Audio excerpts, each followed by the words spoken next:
आज राज्याचे मुख्यमंत्री आदरणीय देवेंद्रजी फडणवीस साहेबांनी या ठिकाणी महाराष्ट्र राज्याचा अर्थसंकल्प हा आज विधानसभा गृहामध्ये मांडला आणि या अर्थसंकल्पामधून या ठिकाणी ह्या महाराष्ट्राला हा अर्थसंकल्प म्हणजे खऱ्या अर्थाने सर्व शेतकऱ्यांना, सर्व उद्योगांना, सर्व नागरिकांना न्याय देणारा हा अर्थसंकल्प आहे। या अर्थसंकल्पामध्ये खऱ्या अर्थाने माझ्या सोलापूर जिल्ह्याला असेल किंवा माझ्या पंढरपूर मंगळवेढा मतदारसंघाला असेल अतिशय चांगल्या पद्धतीनं निधी देण्याचं काम या अर्थसंकल्पामध्ये झालेलं आहे।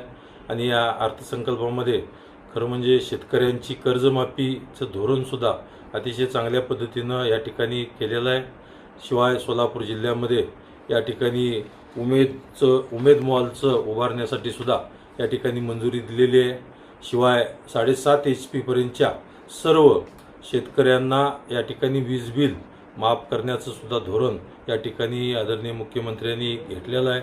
शिवाय आज या ठिकाणी बघत असताना या मुख्यमंत्री लाडकी बहीण ही योजनेसाठी सुद्धा भरीव निधी देण्याचं काम या अर्थसंकल्पामध्ये खऱ्या अर्थाने झालेलं आहे।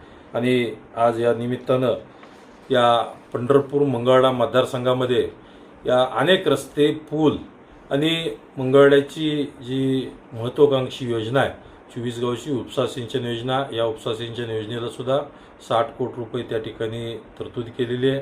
शिवाय 20 कोटीची रस्ते हे मंगळवेढा तालुक्याला दिलेले आहेत। आणि या ठिकाणी पंढरपूर तालुक्यामध्ये जवळजवळ माझ्या मतदारसंघामध्ये आणि तालुक्यामध्ये या ठिकाणी जवळजवळ 421 कोटीचे रस्ते आणि पूल हे पंढरपूर तालुक्यामध्ये दिलेले आहेत।